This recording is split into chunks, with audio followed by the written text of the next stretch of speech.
In our next session, we'll be taking a look at a unified approach, elevating patient voice across research and development in heart disease and kidney disease. And we'll also be talking about the launch of a new initiative called the Heart and Kidney Alliance.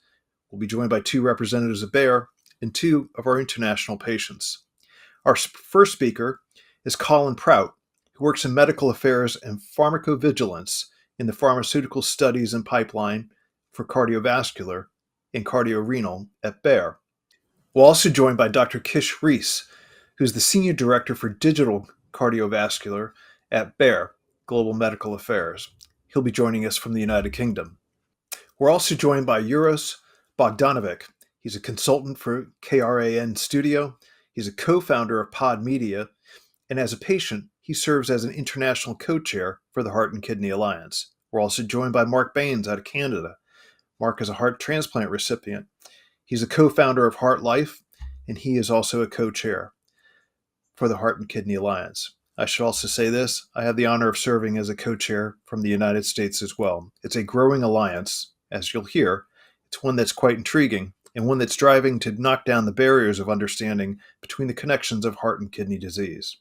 So why don't we go ahead and start with our first question to our friend Colin. And Colin, I know that you've been excited to be part of this panel. Can you expand on why Bayer chose to focus on the intersection between heart and kidney disease, and what makes this approach and study so urgent and unique today? Yeah, thanks for the question, Paul. That's a great question. Body of evidence, a growing understanding that there's an interlinked heart and kidney disease. I think a lot of illnesses cannot be treated in isolation, but require a more holistic approach.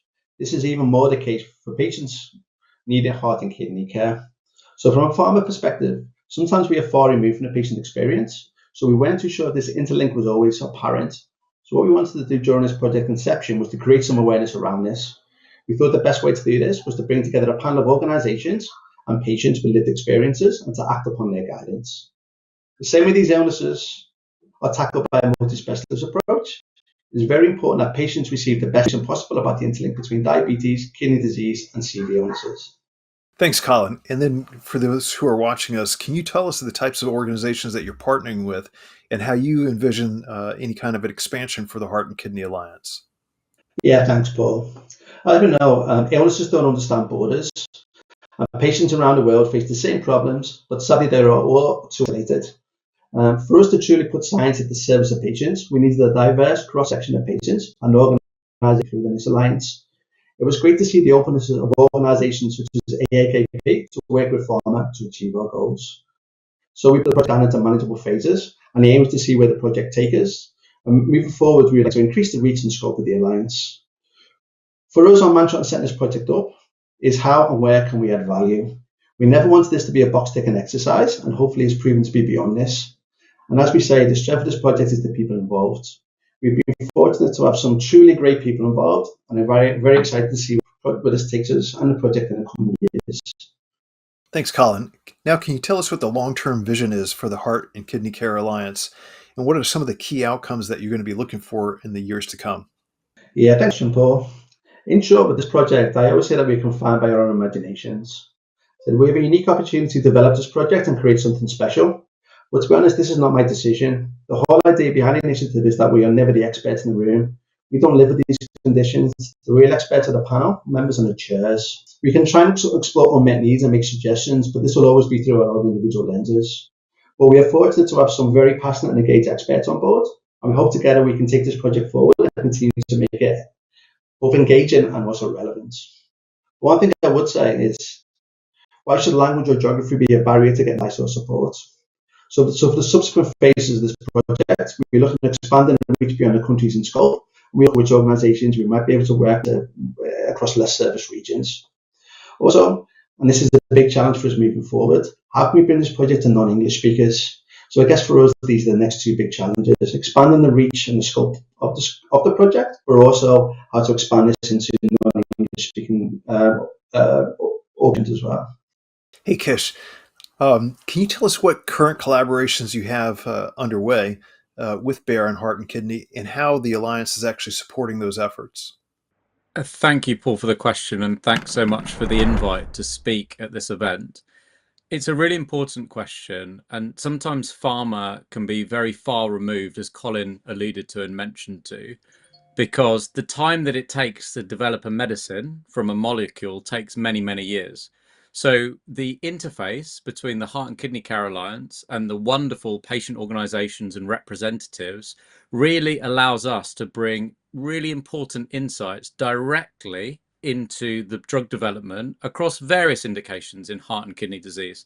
So whether it be in type 1 diabetes, whether it be in chronic kidney disease in type 2, or whether it be in heart failure, we obviously have multiple studies going on around the world, and to be able to be plugged into that patient perspective and have it on tap really is invaluable in terms of the insights that they bring, such that when those medicines do go to market, they can be in the hands of the patients that need them most. Thanks, Doc. And now, can you tell us, in the past 5 years of the decade of the kidney, we've seen a massive shift in terms of the inclusion of patients in deliberations across research, science, and scientific discovery. Can you tell us how patients and their unique insights and lived experiences are informing the work that you do and the work of the council moving forward?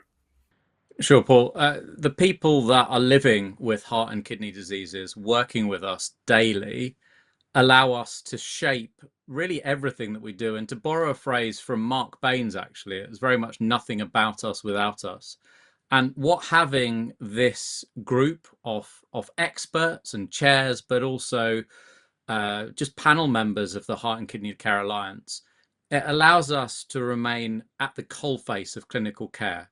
It allows us to understand what is happening on a day-to-day basis when somebody with type 2 diabetes, with type 1 diabetes, with heart failure or heart malfunction, again, as Mark has taught me not to use the term heart failure. It's so ingrained as a medical professional, to have those insights close to the coalface of clinical care as a global pharmaceutical organization is so helpful, because it makes sure that we can ultimately serve the patients around the world in terms of improving global health and be current in our insights, in our research, and making sure that the right medicines get to the right people to improve health outcomes globally. Hey, Doc, and another question for you. You're known as a practicing physician, and you're never too far away from the day to day realities of the patients that you care for and the families that come with them to the clinic or that they go home to.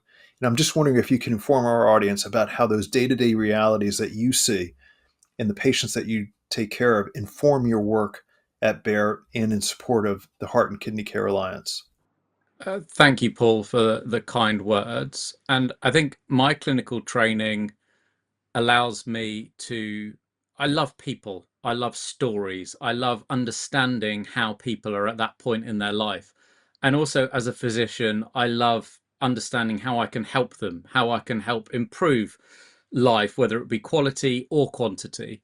So my clinical training to this project basically provided a space, and it's combining the media skills and the communication skills, but it provided a space for patient advocates who have told their story multiple times to multiple healthcare professionals to tell their story in a way where time wasn't an issue. If it took an hour, if it took an hour and a half, it took an hour and a half. If we had to film it again, we filmed it again.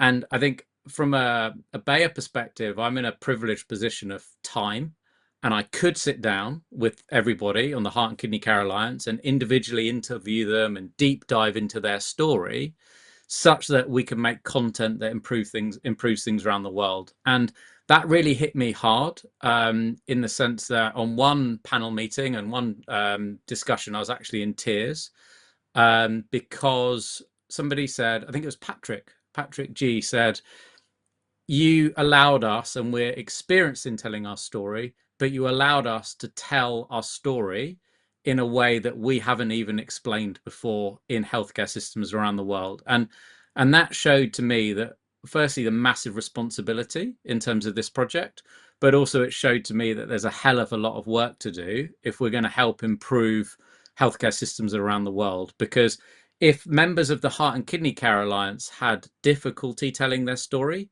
then I can only imagine what thousands of patients around the world with these conditions experience, more than thousands, millions really. So anything that we can do to help that in that effort, that's what we're here to do. And the positive energy, the learnings, the interactions from everybody involved in the Heart and Kidney Care Alliance makes it a joy to come to work. Hey, Uroš and Mark, thank you very much for joining us. And I think it's important for the audience to know a little bit about your backgrounds. Can you tell us how, as a patient living with heart and kidney disease and understanding how those conditions work together, how does that shape your work in your interest in the Alliance? And why don't we go ahead and start with you, Uroš? Yeah, thanks, Paul. And it's really nice to see you again and other members of our Heart and Kidney Care Alliance. Yeah, I'm Uroš. I'm 28 years old, and I've lived with type 1 diabetes for the past 15 years. By profession, I'm an attorney at law based in Belgrade, Serbia, and I don't live with a heart or kidney disease, but I know that I am in danger of developing such disease in the future. So I cannot share, like Mark will do just after me. I cannot share from a personal perspective how it is to live with such a condition. But knowing that I have diabetes, knowing that I have the predispositions to develop such condition in the future, made me want to get more involved in this space and to learn more about experience of people living with such conditions, including ones who have diabetes type 1 or type 2 and who have already developed these conditions, to see what their struggles are and to see what we can do in this space to make the lives of people with those conditions better. Thank you, Uroš. And Mark, why don't you share your background and the same insights that are informing your work? Paul, thank you so much for having us here. I really appreciate the opportunity to share our story and provide some insights as always. I was diagnosed with heart failure at the age of 23 after what I thought was really a simple flu. I turned 40 a few weeks ago, actually. Uroš, you're just a baby at 28 there. I'm allowed to say that now that I'm 40. But what turned out to really, what I thought was a flu turned out to be the beginning of a life-changing journey for me. I just graduated university. I had traveled around the world for 6 months. I had gotten into my first career, so really entering the adult stage of my life. And then I got hit with heart failure. Two words that were never really used in the same sentence up until that point. My first question when I was diagnosed was, am I going to die? The answer was no, but we had a lot of work to do. It wasn't until my cardiologist had introduced me to two other patient partners that had gone through heart failure that I realized that heart failure didn't have to define who I was. I saw them living their lives, the quality of life they deserved. And with the right tools, resources, and support, I could live the quality of life that I deserved.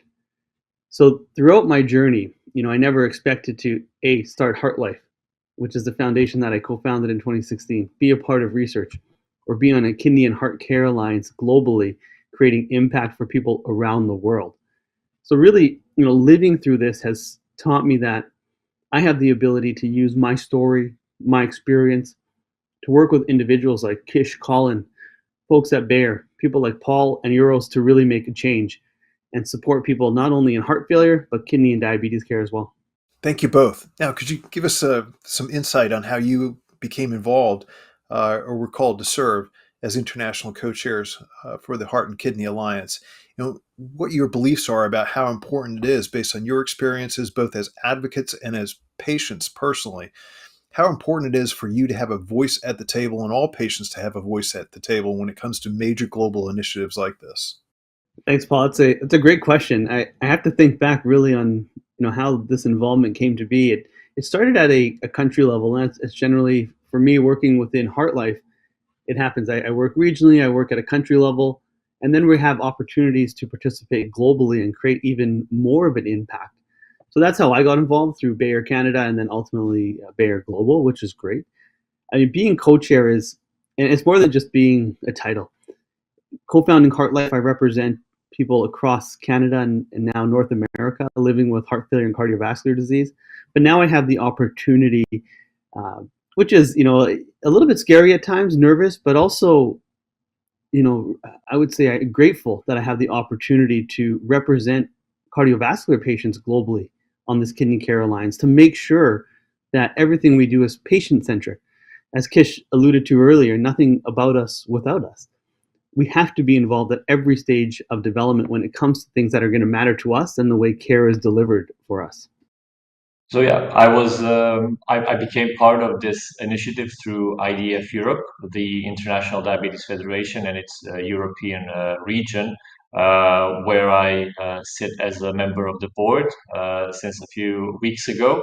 I'm a member of this organization for the past 9 years and have been advocating for the position of people with diabetes in our European region. So as IDF Europe was one of the, and still is, one of the partners of the Heart Kidney Care Alliance, I was approached to be one of its co-chairs, and I must say that I was, first meeting Colin and him describing what the alliance would do. I was amazed by the big idea behind it, and that is to actually get people with lived experience, and not just only people with just one condition, but with that multidisciplinary approach, and having at the same table people with diabetes, both type 1, type 2, people with heart disease, with kidney disease, and bringing those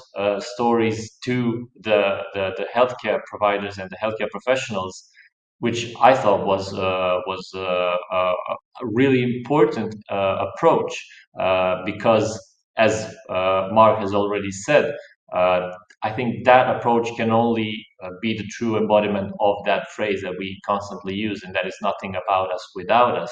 Because only if we get a seat at the table, only if we can influence the different stakeholders and decision makers on how to approach the care regarding these conditions, only then can we make sure that they make steps in good directions, and that our lives as people who are affected with those conditions are improved.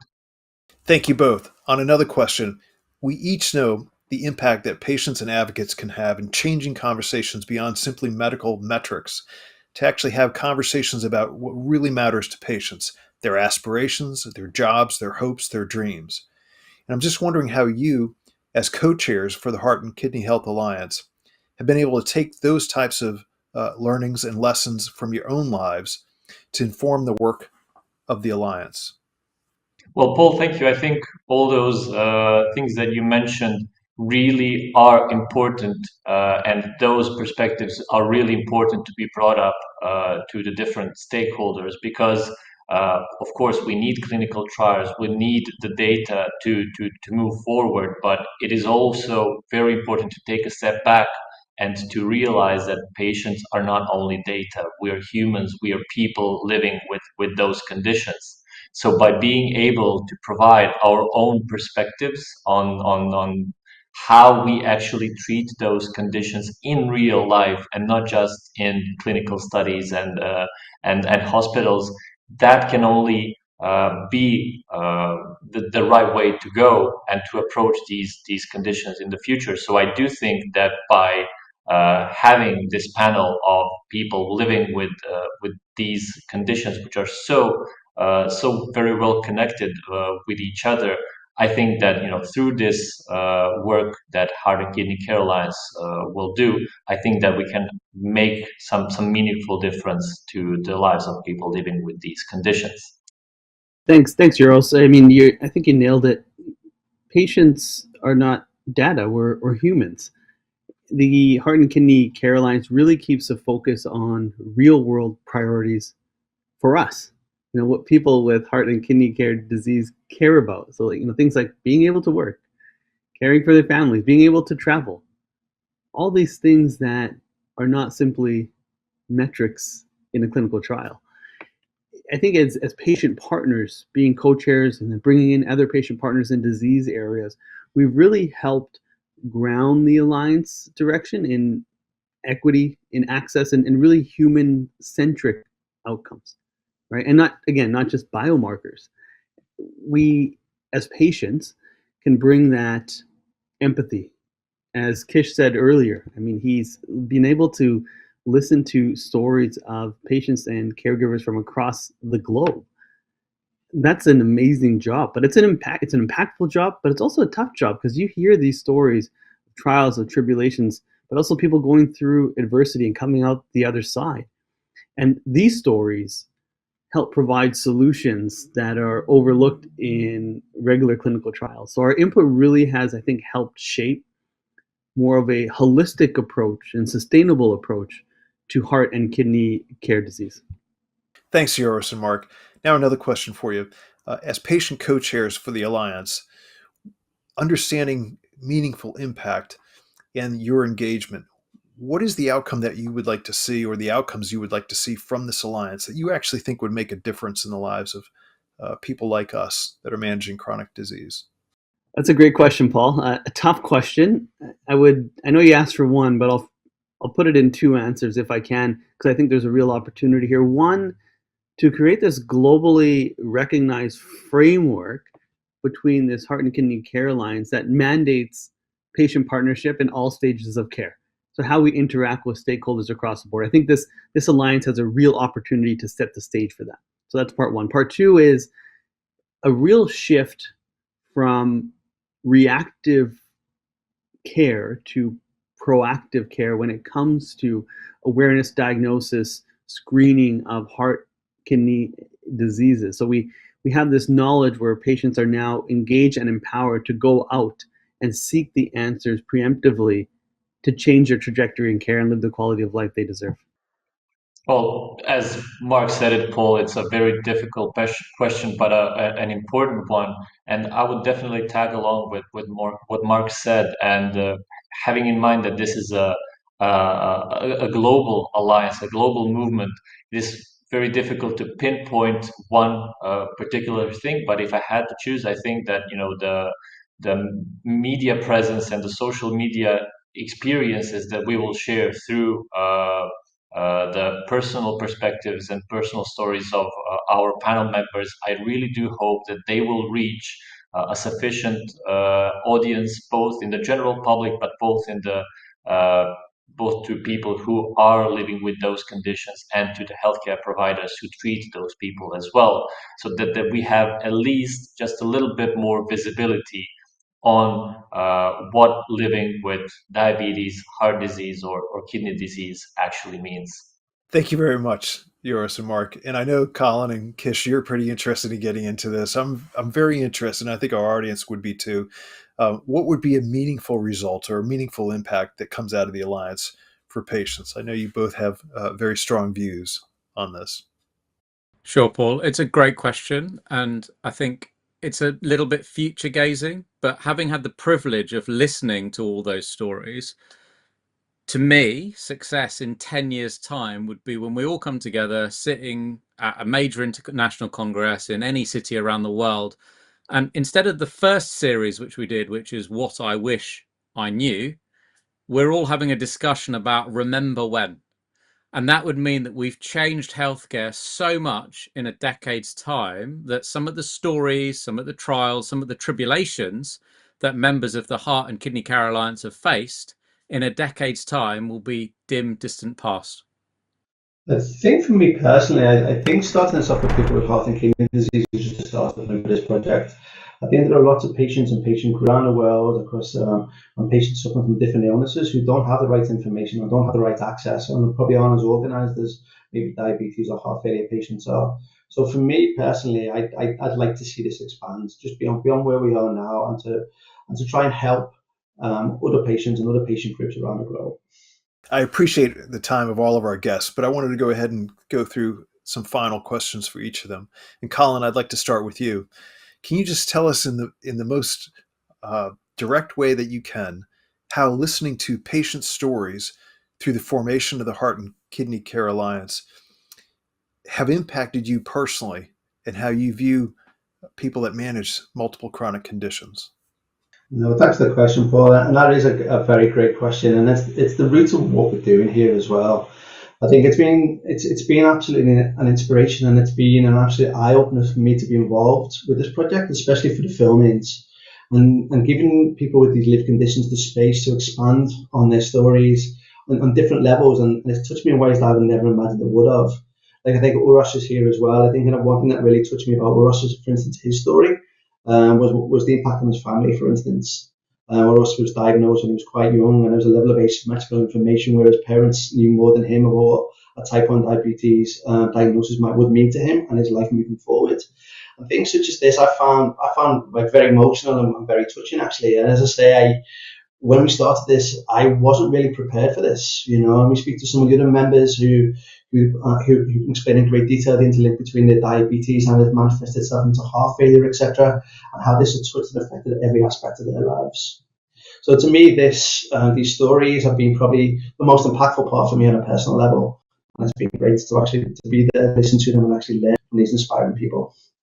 Finally, Kish, let me ask you this. You have a very deep sensitivity and appreciation for the power of patience, patient voice, authentic stories and substantive content in social media and how they can make an impact.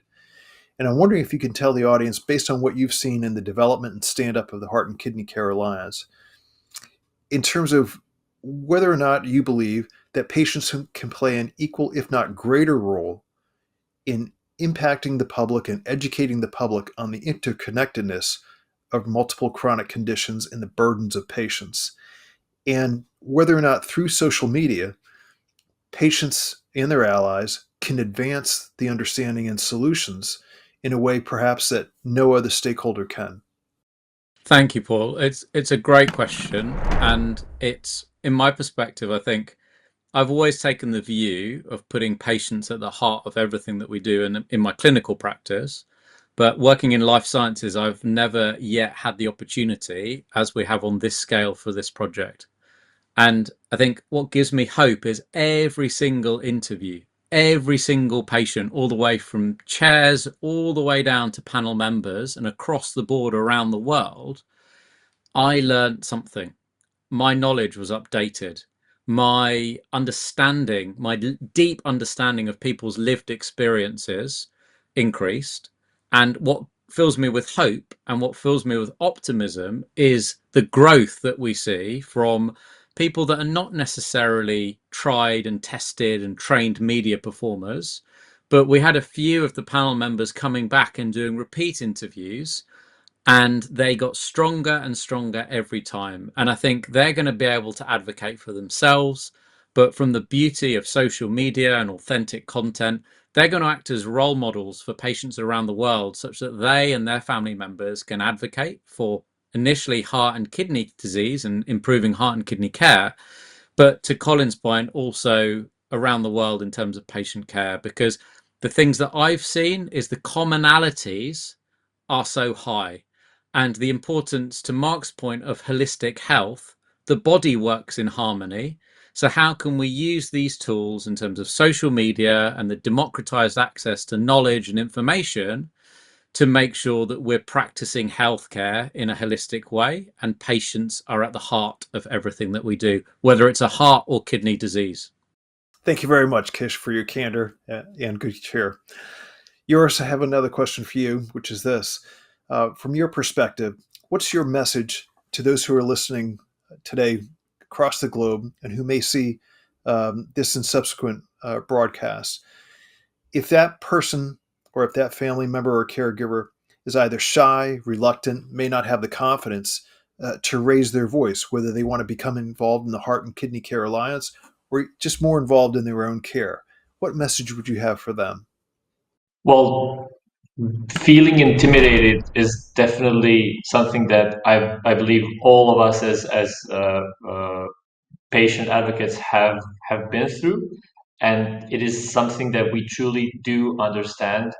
But the message would be to try and move forward, because you will not regret it. I can say that from my personal experience, having lived with type 1 diabetes for just under 5 years without knowing anyone my age that had diabetes, that was going through the same thing that I was during my teenage years, felt really lonely. But just by applying to a camp organized by a diabetes organization in Serbia, but overnight I met 20 or even more people living with diabetes, my age, just a bit older or younger than I was. And that really, I felt at home in that very first moment. And that feeling really brought up something in me that made me want to stay in this space for quite a while, and I've been part of the diabetes advocacy space for the past decade or so. So I know it is difficult, I know it is hard, but if you just try to manage and to just take that first step, the next step will be a lot easier because you will feel more like being at home when you reach out to your peers. And just to follow on, Uroš, to make the fine point, from your perspective, do you think there are enough people of goodwill in nations across the globe who are willing to incorporate and listen to patient voice and patient lived experiences, be they policymakers or medical professionals? Well, I believe, Paul, the answer to that question is yes, a short answer, but naturally there is a lot more that we need to do, that there's still more that we have to do in order to make this approach universal in all aspects and in all nations. But by being this driving force behind that approach, I really do believe that through the Heart and Kidney Care Alliance, which already has sort of a global impact and a global background, I do believe that we can spread this word and spread the good knowledge and be an example of how this approach will and can make a true and meaningful difference to people living with said conditions. And Mark, a final question for you. I know you've been a solid leader both in Canada and internationally in raising public awareness and policymaker awareness about the unique burdens that patients face. You and I share many similar experiences with our own federal governments in terms of organizing patients to raise their voice. At a very personal level, I have a question for you. When you walk the hallways and you speak to national lawmakers in the Canadian Parliament building about heart and kidney health, do you feel you're honoring your obligation to help people that you may never meet or may never know in terms of advancing their interests? Wow, a great question, Paul. Yeah, I mean, seeing what you've accomplished in the U.S., it continues to inspire me in the policy work in Canada. I know what I can achieve. So thank you for that, and thank you again for having us here. Again, when I started the conversation in this panel, I never thought I'd be in the position that I am to advocate for people across Canada, to support their care, to change the way their care is delivered, to improve their quality of lives. And having that opportunity to talk to policymakers, to work with politicians, to put a members bill forward really has been, I would say, I'm quite grateful for it. I really am. To use my adversity to then change the lives of others around me. And if we can even just help one person, we're doing our job. So the short answer is yes. I think that we are doing what we can to support those around us living with heart, kidney, and diabetes across the globe. And we're going to continue to push forward, because if we can get one, we can get 1,000, we can get 100,000, we can get 1,000,000. And we're in it together. So really appreciate being here again, Paul. Thank you so much. I'd like to thank each of our guests for contributing their expertise and personal insights and absolute candor in this discussion about the intersections between heart health and kidney health, and their insights and hard work in standing up the Heart and Kidney Health Alliance. You'll learn more about the Alliance soon as we launch a website, and we'll provide contact information for you and for your organizations to become more involved. The American Association of Kidney Patients will be encouraging all stakeholders that we work with to raise their voices, to join the Alliance, and to help drive solutions for patients that are patient-centered, that take into the account that if you have heart disease or kidney disease, chances are that other organ is going to be impacted. We're not separated by silos, and neither are our bodies.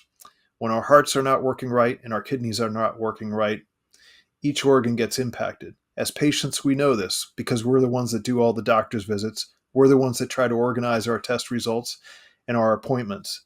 And it's high time, I think, that we take a more integrated look at how these conditions work together. And along with that comes a responsibility to drive solutions and conversations about regulatory approvals and payment. And that's exactly what we intend to do by organizing more voices. So we appreciate each of our speakers. Thank you for listening to this, and you'll learn more from AAKP as well as the Heart and Kidney Health Alliance in the coming months. Thank you very much.